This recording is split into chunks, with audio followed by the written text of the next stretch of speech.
सतगुरुदेव की जय। बंदी छोड़ कबीर परमेश्वर जी की जय। बंदी छोड़ गरीबदास जी महाराज जी की जय। स्वामी राम देवानंद जी गुरु महाराज जी की जय हो।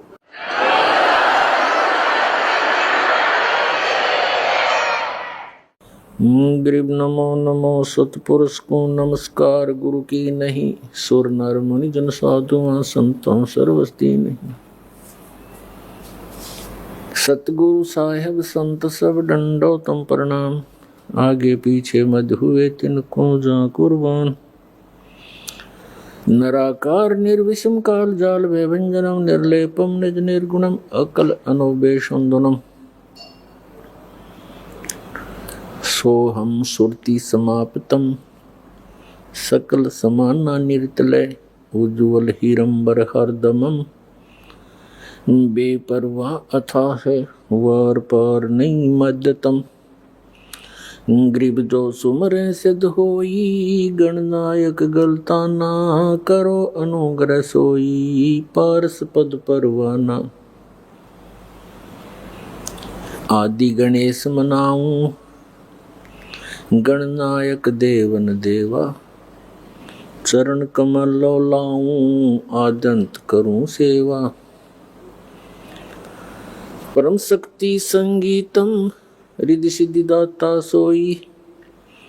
अवगत गुण अतीतम सत्य पुरुष निर्मोही। जगदम्बा जगदीशम मंगल रूप मुरारी।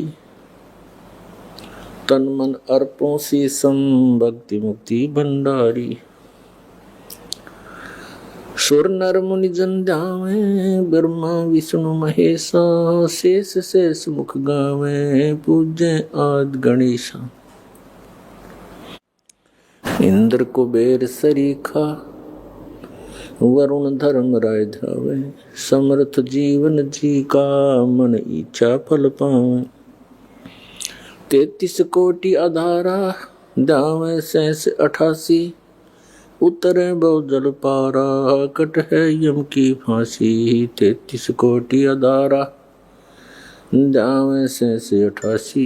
उतरे बहु जल पारा कट है यम की फांसी। सत साहिब कर जोरूं विनती करूं धरूं चरण पर शीस। गुरु जी राम देवानंद जी महाराज ने दियो नाम बख्शीश। कोटि कोटि सिजदा करूं कोटि कोटि प्रणाम। चरण कमल में राखियो मैं बांधी जाम गुलाम। कुत्ता हूँ गुरुदेव का रामपाल दास का नाम। गले प्रेम की जेवड़ी जाखें चोवा जाऊं। तो करो तो बावड़ू दूर दूर करो तो जाऊं। जो राखो तो ही रहूं जो देवो सोखो। जे इब के सतगुरु मिले सब दुख आँखों रोए। चरणों ऊपर शीश धरूं कहूँ जो कहनियो। कबीर गुरु जी मिलेंगे पूछेंगे कुशलात।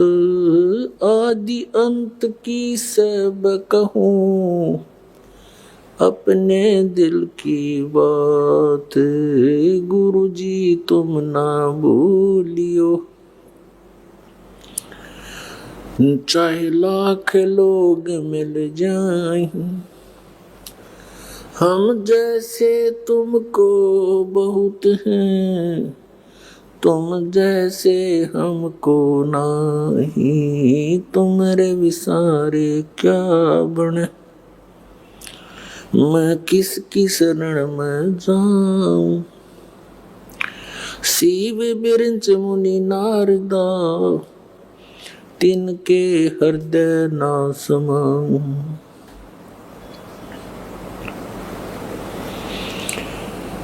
परम पिता परमात्मा पूर्ण ब्रह्म सर्व सृष्टि के रचनहार कुल मालिक कबीर परमेश्वर जी, ये हम सभी आत्माओं के पिता हैं, जनक हैं। कर जोरूं विनती करूं, धरूं चरण पर शीस। गुरु जी राम देवानंद जी महाराज ने दियो नाम बख्शीश। कोटि कोटि सिजदा करूं, कोटि कोटि प्रणाम। चरण कमल में राखियो मैं बांधी जाम गुलाम। कुत्ता हूँ गुरुदेव का, रामपाल दास का नाम। गले प्रेम की जेवड़ी, जाखें चोवा जाऊं। तो करो तो बावड़ू, दूर दूर करो तो जाऊं। जो राखो तो ही रहूं, जो देवो सो खाऊं। जे इब के सतगुरु मिले, सब दुख आँखों रोए। चरणों ऊपर शीश धरूं, कहूँ जो कहनियो। कबीर गुरु जी मिलेंगे, पूछेंगे कुशलात। आदि अंत की सब कहूँ, अपने दिल की बात। गुरु जी तुम ना भूलियो, चाहे लाख लोग मिल जाएं। हम जैसे तुमको बहुत हैं, तुम जैसे हमको नहीं। तुम्हारे विसारे क्या बने, मैं किसकी शरण में जाऊं। शिव बिरंच मुनि नारदा, तिनके हृदय ना समाऊं।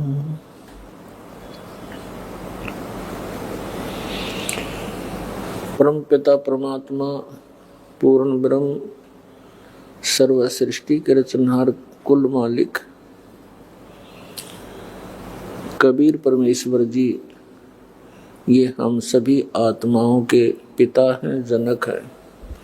कर जोरूं विनती करूं, धरूं चरण पर शीस। गुरु जी राम देवानंद जी महाराज ने दियो नाम बख्शीश। कोटि कोटि सिजदा करूं, कोटि कोटि प्रणाम। चरण कमल में राखियो मैं बांधी जाम गुलाम। कुत्ता हूँ गुरुदेव का, रामपाल दास का नाम। गले प्रेम की जेवड़ी, जाखें चोवा जाऊं। तो करो तो बावड़ू, दूर दूर करो तो जाऊं। जो राखो तो ही रहूं, जो देवो सो खाऊं।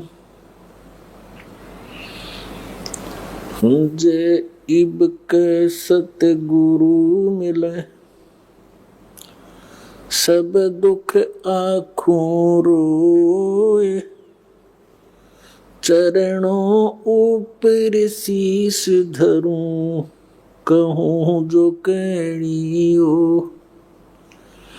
कबीर गुरु जी मिलेंगे, पूछेंगे कुशलात, आदि अंत की सब कहूँ, अपने दिल की बात।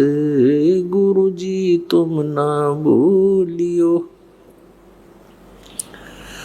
चाहे लाख लोग मिल जाएं,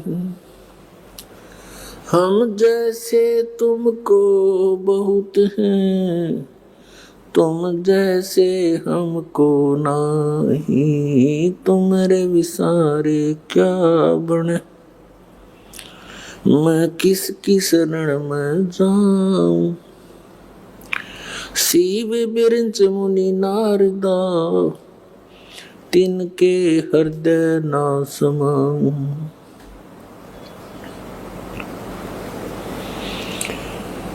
परम पिता परमात्मा पूर्ण ब्रह्म सर्व सृष्टि के रचनहार कुल मालिक कबीर परमेश्वर जी, ये हम सभी आत्माओं के पिता हैं, जनक हैं। कर जोरूं विनती करूं, धरूं चरण पर शीश। गुरु जी राम देवानंद जी महाराज ने दियो नाम बख्शीश। कोटि कोटि सिजदा करूं, कोटि कोटि प्रणाम। चरण कमल में राखियो मैं बांदी जाम गुलाम। कुत्ता हूँ गुरुदेव का, रामपाल दास का नाम।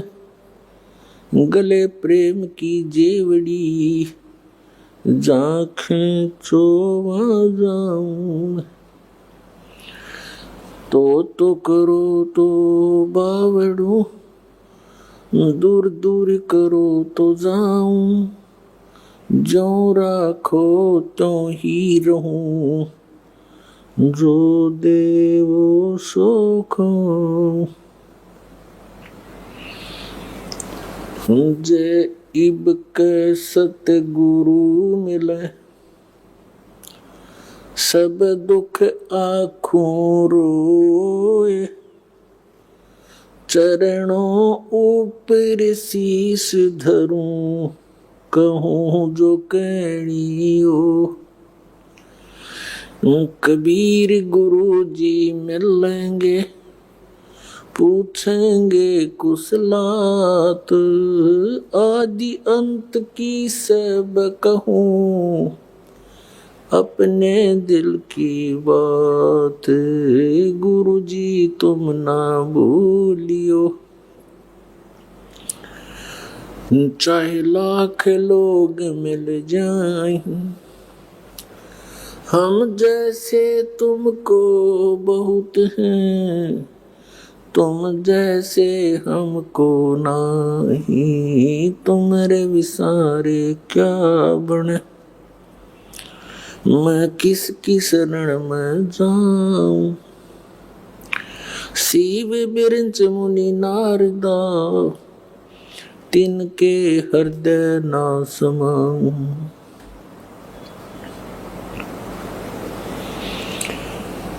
परम पिता परमात्मा पूर्ण ब्रह्म सर्व सृष्टि के रचनहार कुल मालिक कबीर परमेश्वर जी, ये हम सभी आत्माओं के पिता हैं, जनक हैं। कर जोरूं विनती करूं, धरूं चरण पर शीश।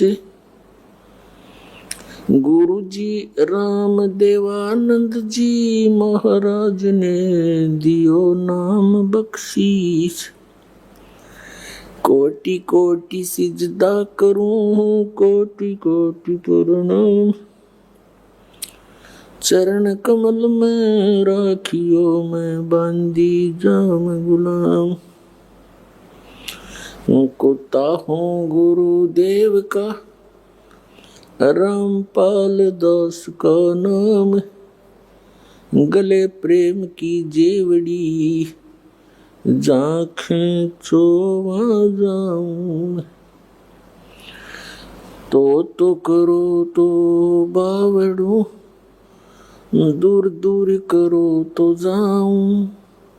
जो राखो तो ही रहूं, जो देवो सो खाऊं। जे इब के सतगुरु मिले, सब दुख आँखों रोए। चरणों ऊपर शीश धरूं, कहूँ जो कहनी हो। कबीर गुरु जी मिलेंगे, पूछेंगे कुशलात। आदि अंत की सब कहूँ, अपने दिल की बात। गुरु जी तुम ना भूलियो, चाहे लाख लोग मिल जाएं। हम जैसे तुमको बहुत हैं, तुम जैसे हमको नहीं। तुम्हारे विसारे क्या बने, मैं किसकी शरण में जाऊं। शिव बिरंच मुनि नारदा, तिनके हृदय ना समाऊं।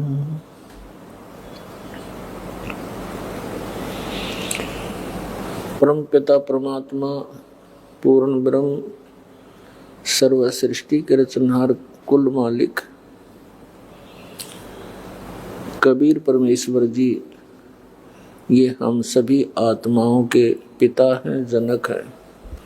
कर जोरूं विनती करूं, धरूं चरण पर शीश।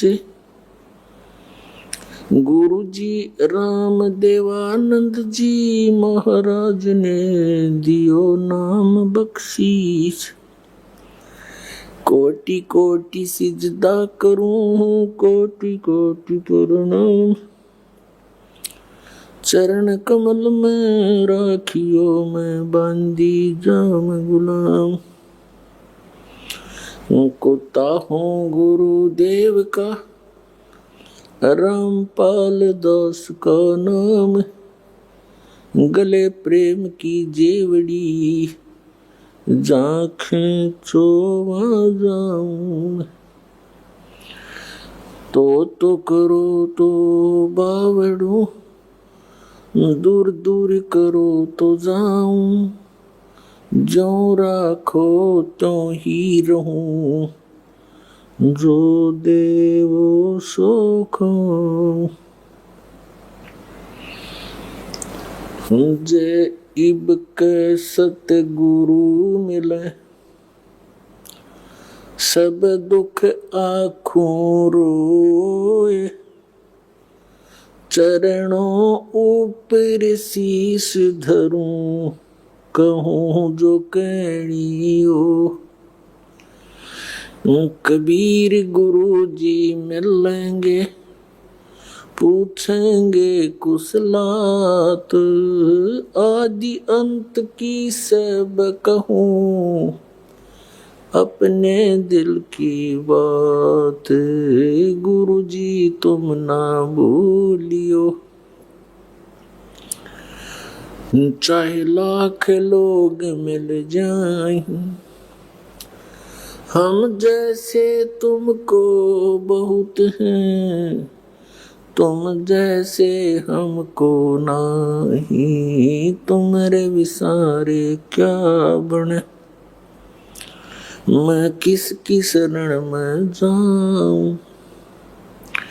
शिव बिरंच मुनि नारदा, तिनके हृदय ना समाऊं।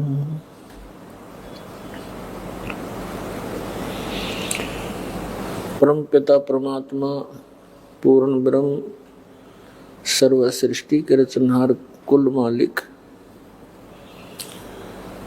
कबीर परमेश्वर जी, ये हम सभी आत्माओं के पिता हैं, जनक हैं। ये परमात्मा हमारे दुख में दुखी होते हैं और हमें यहाँ काल के जाल में फंसे हुए देख कर ये हमें यहाँ से निकलने की विधि बताने के लिए स्वयं ही सतलोक से चलकर आते हैं।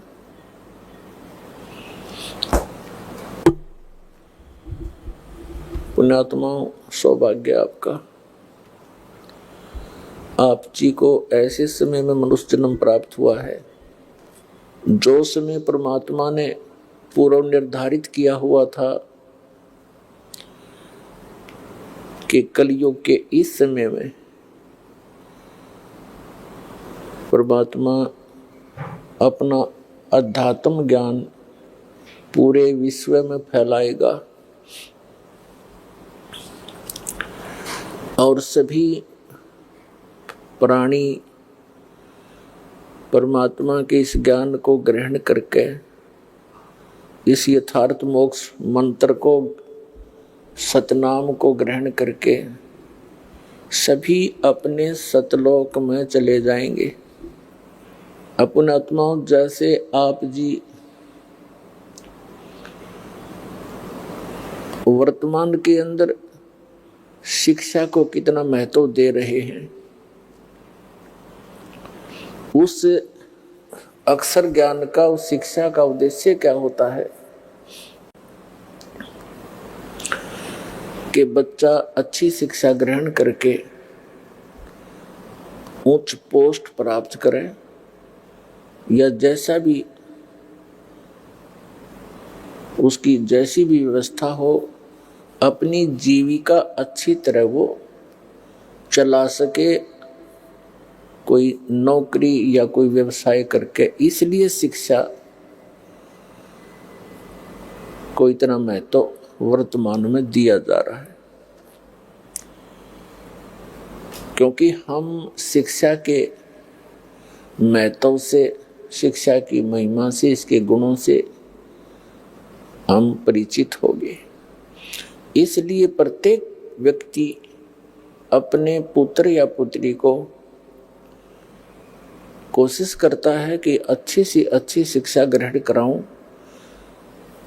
और उसके लिए 10-15 वर्ष उसको बिल्कुल फ्री छोड़ देता है ताकि वो अपना भविष्य उज्जवल कर सके, और उसके लिए खूब पैसा भी पानी की तरह बहाता है।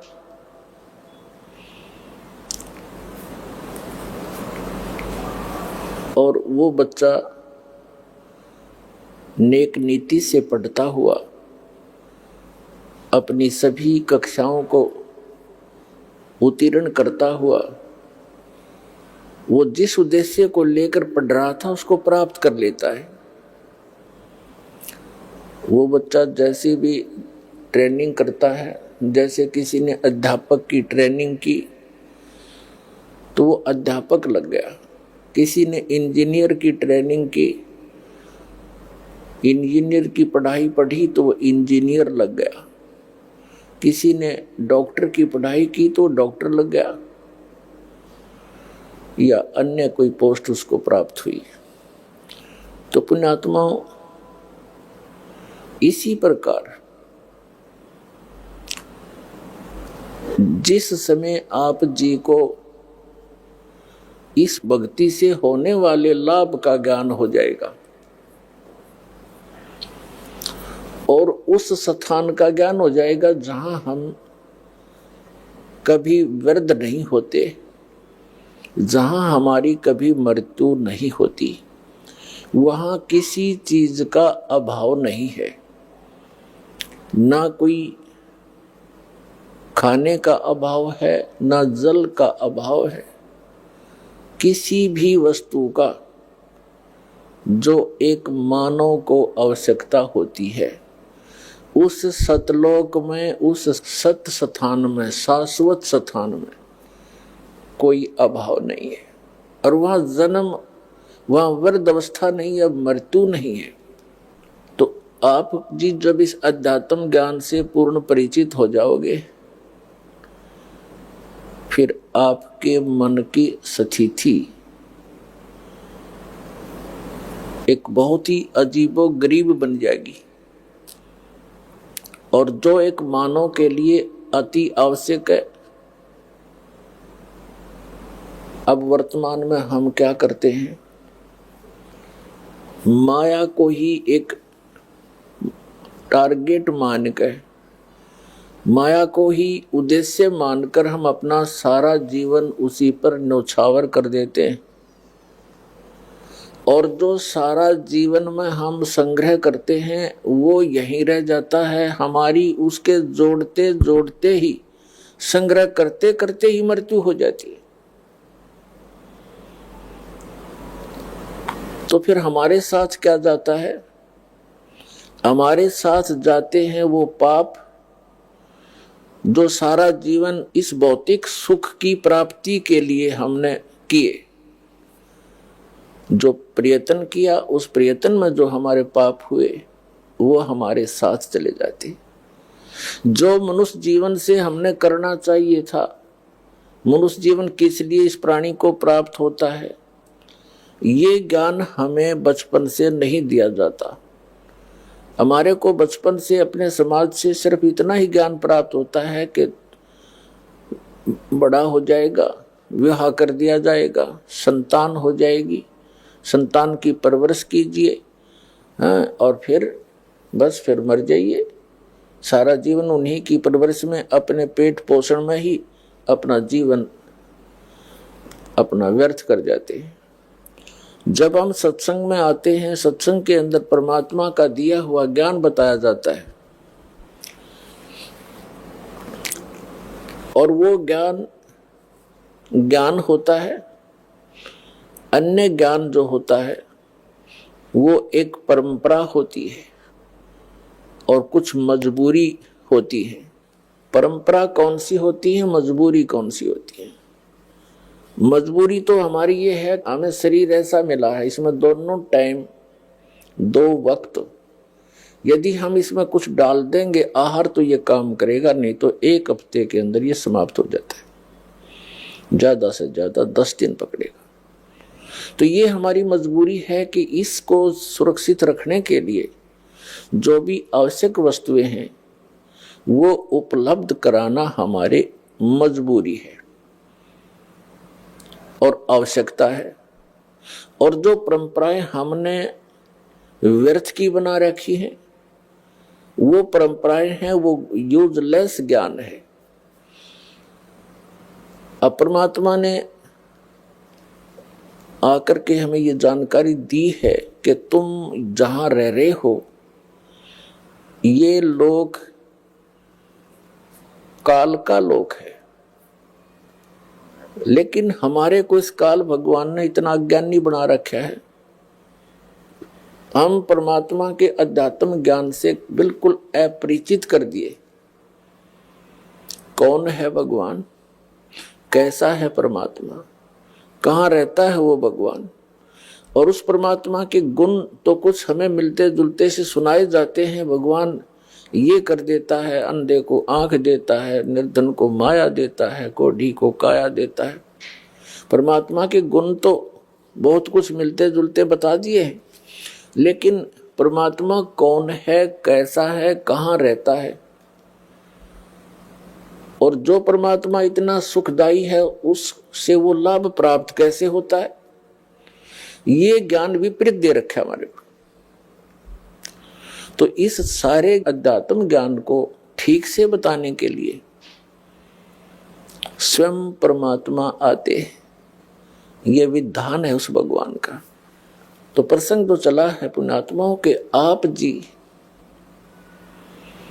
जिसमें अध्यात्म ज्ञान से पूर्ण रूप से परिचित हो जाओगे और सभी कर्मों से परिचित हो जाओगे,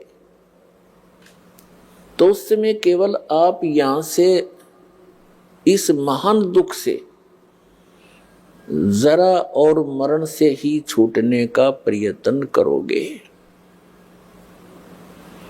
जरा बिन वृद्धावस्था का कष्ट,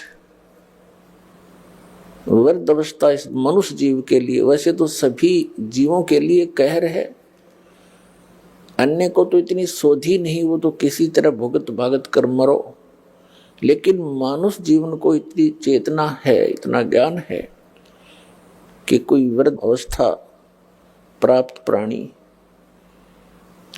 उसको कितने कष्ट होते हैं वो अनुभव कर सकता है दूसरा, और स्वयं भी वो महसूस करता है। तो इस कहर से बचने के लिए, और फिर मृत्यु,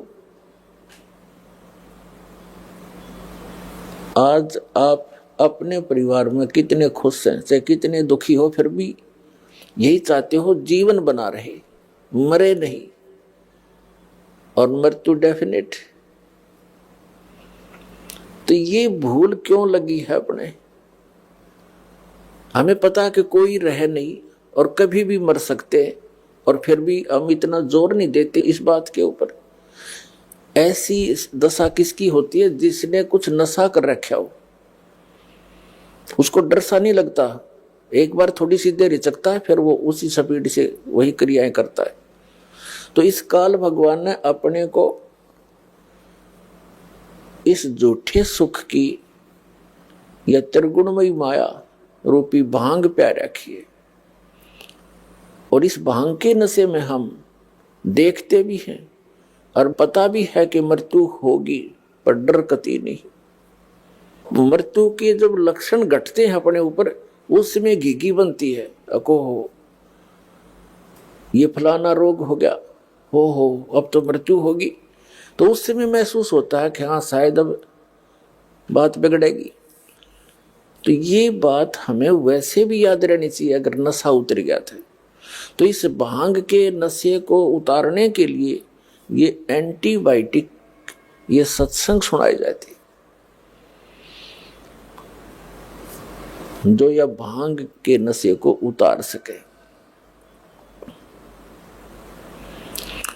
कबीर ये माया अटपटी, सब गट आण अड़ी, किस किस को समझाऊं या कुए भांग पड़ी। 21 ब्रह्मांड है इस काल भगवान के, ब्रह्म के, इसको ब्रह्म भी कहते हैं, जैसे ऋषि जिसको ब्रह्म कहते आए हैं, ये काल भगवान है। इसको सरपुरुष भी कहते हैं, इसको सरब्रह्म भी कहते हैं, सरब्रह्म। इसने अपने 21 ब्रह्मांड के अंदर या माया की भांग घोल के गिर रखी इस कुएं में, और एक कुएं में, यानी जैसे शराब के ठेके पर जितने भी व्यक्ति शराब पीकर लौट रहे हों, हत्थे पर या हत्था बनाते हैं, उसका बताते हैं, शराब पीने का कोई ठिकाना सा बना लेते हैं, कई राज्यों में मान्यता प्राप्त होते हैं। तो वहां से जो निकल कर आते हैं, उनसे जितनों से भी आप बात करोगे, उनकी एक जैसी गतिविधि, एक जैसी चाल होगी।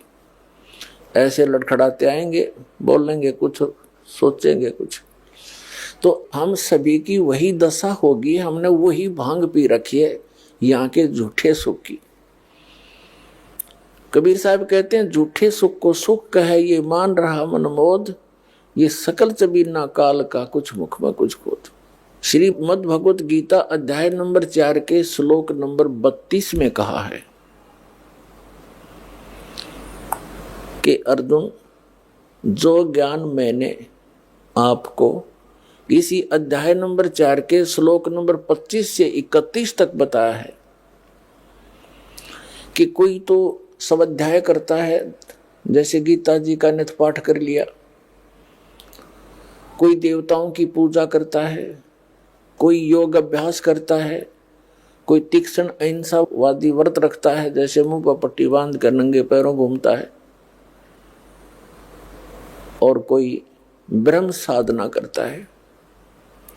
ये सभी साधक अपनी साधना को पापनाशक जानते हैं, यानी पापनाश मीन पापनाश होंगे तो मोक्ष होगा, यानी मोक्षदायक मानते हैं। यदि इनको ये पता लगे कि ये साधना ठीक नहीं है तो इसको तुरंत त्याग देंगे। इसलिए चौथे अध्याय के 32वें श्लोक में कहा कि अर्जुन, सच्चिदानंद घन ब्रह्म की वाणी में ब्रह्मणे मुखे, यहाँ अनुवादकर्ताओं ने गीता जी में गड़बड़ी कर रखी है।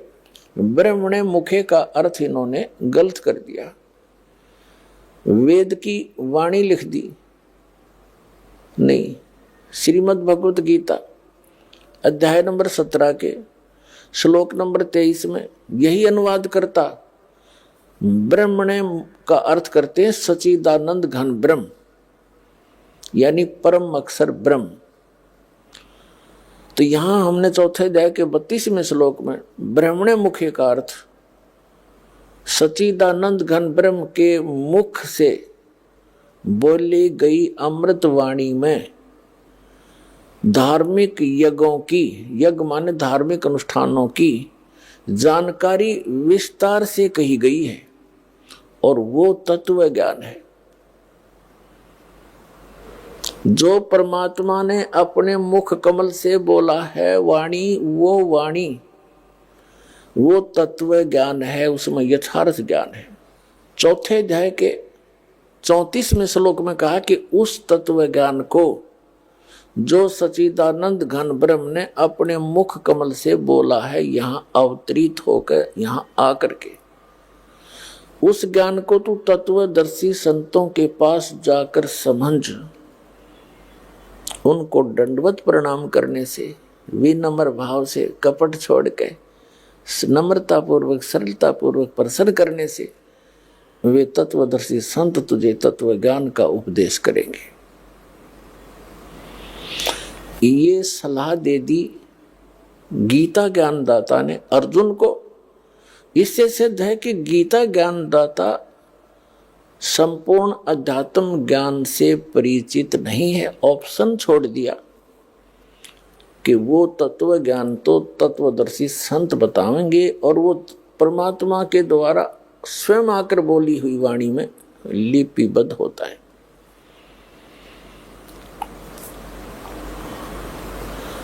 अपनात्मा श्रीमद् भगवत गीता अध्याय नंबर 7 के श्लोक नंबर 29 में, वैसे तो गीता अध्याय नंबर 7 के 12 से लेकर 15 में एक निर्णायक ज्ञान दिया है। गीता ज्ञानदाता कहता है कि तीनों गुणों के द्वारा जो कुछ भी हो रहा है, रजगुण ब्रह्मा से उत्पत्ति, सतगुण विष्णु से स्थिति और तमगुण शिवजी से संहार जो हो रहा है, इसका निमित्त कारण मैं हूं, काल कहता है।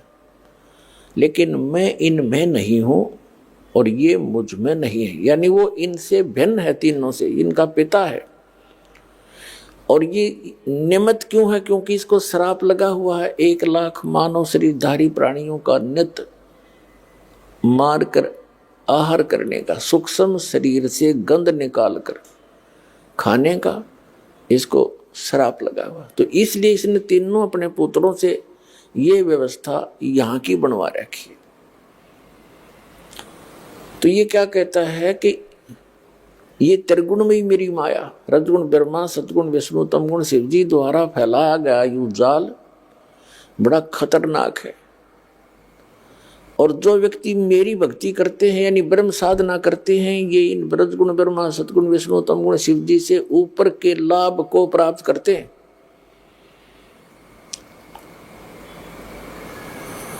अब 7वें अध्याय के 15वें श्लोक में गीता ज्ञानदाता कहता है कि जिनकी बुद्धि इन तीनों गुणों, इस माया त्रिगुणमयी माया के द्वारा हरी जा चुकी है, यानी जो श्री ब्रह्मा, श्री विष्णु, श्री शिवजी की भक्ति से आगे सोचते ही नहीं, इन्हीं से प्राप्त अक्षिणिक ज्ञान लाभ को प्राप्त करके प्रसन्न रहते हैं, वे राक्षस स्वभाव को धारण किए हुए मनुष्यों में नीच दूषित कर्म करने वाले मूर्ख मेरी भक्ति भी नहीं करते, मुझे नहीं बजते, यानी ब्रह्म साधना नहीं करते, वो नीचे के अन्य देवताओं की पूजा करते। अब 7वें अध्याय के 16 से लेकर 18 तक मंत्र में गीता ज्ञानदाता अपनी साधना के विषय में कहता है। ये ब्रह्म है, श्री कृष्ण के अंदर बोल रहा है श्री कृष्ण का तो केवल माउथ यूज कर रहा है स्पीकर की तरह। ये कह रहा है कि मेरी साधना भी 4 प्रकार के करते हैं। अर्थार्थी, अर्थ माने संकट निवारण के लिए, अर्थार्थी जो धन लाभ के लिए, और जिज्ञासु तथा ज्ञानी, ये 4 प्रकार के करते हैं। इनमें से तीनों को स्वयं रिजेक्ट करता है, आर्थ, अर्थार्थी और जिज्ञासु को। कहते हैं जैसे आर्थ क्या है, कोई संकट आ गया शरीर पे या घर पे, उसके निवारण के लिए वो वेद मंत्रों का ही सहारा लेते हैं, अन्य कोई अनुष्ठान किसी अन्य धार्मिक पुस्तक से नहीं करते, वो ब्रह्म उपासक कहलाते। ऐसे ही धन लाभ के लिए, धार्मिक अनुष्ठान के लिए वो वेद मंत्रों का ही सहयोग लेते हैं और किसी पुस्तक का वो सहारा नहीं लेते, वो ब्रह्म उपासक है। और जिज्ञासु होता जो घर से निकला परमात्मा पाने के लिए, जैसे उनको संत गुरु मिले, उनसे ग्रहण ज्ञान को स्वयं वक्ता बन गया उसको ग्रहण करके, तो वक्ता बन जाना भी इस जीव का अपना जीवन हानि है। तो इन तीनों को रिजेक्ट कर दिया। चौथा बताया है ज्ञानी। ज्ञानी का वो अर्थ है जिसको ये पता लग गया कि मनुष्य जीवन केवल मोक्ष के लिए ही प्राप्त हुआ है, अन्यथा ये अन्य प्राणियों के जीवन हम देख ही रहे हैं कितने कष्ट में है। परमात्मा ने मनुष्य जीवन दिया है, इसमें कितनी सद्बुद्धि दी है, समय पर खाना खा सकते हैं, हम अपनी शरीर की रक्षा के लिए अपने वस्त्र पहन सकते हैं, प्राकृतिक आपदाओं से बचने के लिए गर्मी सर्दी से हम झोंपड़ी डाल सकते हैं, मकान बना सकते हैं। लेकिन इन सब की ये इतनी बुद्धि देने का उद्देश्य क्या था मालिक का, कि तुम भगवान भी बन सकते हो, अपना कल्याण भी करा सकते हो। अन्यथा एक योनि और बना देता जहाँ 84 लाख बना रखी। तो पुण्यात्मा गहनता से सोचो इन बातों को, ये बातें कहने सुन की नहीं, ये कर पाड़ने की है। अब चौथा जो ज्ञानी है उसके विषय में कहता है, ज्ञानी मुझे अच्छा लगता है। और ज्ञानी को मैं अच्छा लगता हूं क्योंकि ज्ञानी व्यक्ति, बुद्धिमान व्यक्ति को पता लग गया कि मनुष्य जीवन बार बार नहीं मिलेगा, और इससे हमने अपना आत्म कल्याण करवाना है। आत्म कल्याण का अर्थ क्या है, यानी आत्मा को सदा के लिए सुख हो जा। अब सदा से के लिए सुख होगा जब इसकी जन्म और मृत्यु का यो दीर्घ रोग मिटे, जरा और मरण का यो कष्ट मिटे।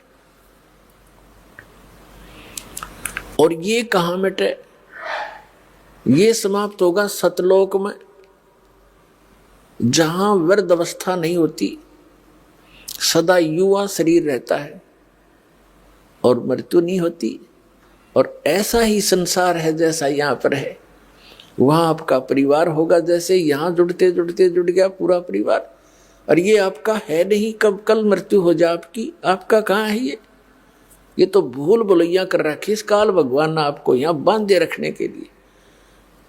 इन एक दूसरे में ममता मोह फंसा दिया, और इसी झूठे सुख में हमें फंसाकर अपना उल्लू सीधा कर रहा है। अब जो प्रश्न चल रहा है कि अब मनुष्य जीवन की प्राप्ति केवल आत्म कल्याण के लिए हमें हुई है, और सुख होगा वो आत्म कल्याण होगा जब जन्म मृत्यु जरा मरण कति खत्म हो जाएगा, वो होगा सतलोक के अंदर। अपने आत्माओं, गीता जी अध्याय नंबर 7 के श्लोक नंबर 18 में कहा है गीता ज्ञानदाता ने कि ये ज्ञानी आत्मा है तो उदार, उदार माने अच्छी है, नेक आत्मा है, लेकिन इनको तत्वदर्शी संत ना मिलने के कारण ये मेरे वाली अनुत्तम अर्थात यूजलेस इस घटिया गति में ही सचित रहे। अब यहाँ गीता ज्ञानदाता अपने से मिलने वाली यानी ब्रह्म साधना से होने वाली गति ये अर्थात मोक्ष को भी अनुत्तम बता रहा है। अनुत्तम माने व्यर्थ, घटिया, क्योंकि जन्म मृत्यु नहीं समाप्त हो सकती। जैसे श्रीमद् भगवद गीता अध्याय नंबर 4 के श्लोक नंबर 5 और 9 में, गीता अध्याय नंबर 2 के श्लोक 12 में, गीता अध्याय नंबर 10 के श्लोक नंबर 2 में गीता ज्ञानदाता कहता, अर्जुन तेरे और मेरे बहुत जन्म हो चुके, तू नहीं जानता मैं जानता। नो ना सोच कि हम आज ही हुए हैं, आगे भी होंगे और पहले भी हो चुके हैं। इससे सिद्ध हो गया कि गीता ज्ञानदाता ये ब्रह्म है और ब्रह्म की पूजा करने वाला उसका पुजारी भी जन्म मृत्यु में ही रहेगा, क्योंकि वो उसका उपास्य इष्ट भी जन्म मृत्यु में है ब्रह्म। तो इससे भी आत्म कल्याण नहीं हुआ। गीता अध्याय नंबर 8 के श्लोक नंबर 13 में गीता ज्ञानदाता कहता है कि ओम इति एकाक्षरम ब्रह्म विहारण माम अनुसमरण ये परियाति तजन देहम सयाति परमाम गति। मुझ ब्रह्म का केवल एक ओम मंत्र है, नथिंग एल्स। और जो उच्चारण करते हुए इसका सेवन करता हुआ शरीर छोड़कर जाता है, सयाति परमाम गति, वो ओम से अर्थात ओम है ब्रह्म का मंत्र, ब्रह्म की साधना, ब्रह्म की साधना करने वाले ओम से जो गति होगी वह गीता ज्ञानदाता वाली गति है। ओम से जो गति होगी वो क्या होगी? ओम ब्रह्म की उपासना का मंत्र है और ओम मंत्र से ब्रह्मलोक प्राप्ति होगी। गीता अध्याय नंबर 8 के श्लोक नंबर 16 में कहा कि गीत ब्रह्मलोक पर्यंत भी सभी लोग पुनरावृत्ति में है, अर्थात वहां गए हुए साधक भी फिर लौटकर जन्म मृत्यु में आते हैं, क्योंकि ये खुद कहता है मेरे भी जन्म मृत्यु होती है और अर्जुन तेरी भी रहेगी। तो इसे सिद्ध हो गया गीता अध्याय नंबर 7 के श्लोक नंबर 18 में गीता ज्ञानदाता अपनी गति को यानी अपनी साधना से होने वाले जितना भी से लाभ मिलना है ब्रह्मलोक प्राप्ति, उसको भी अनुतमाम यानी अति व्यर्थ, अति घटिया, अति अश्रेष्ठ बता रहा है।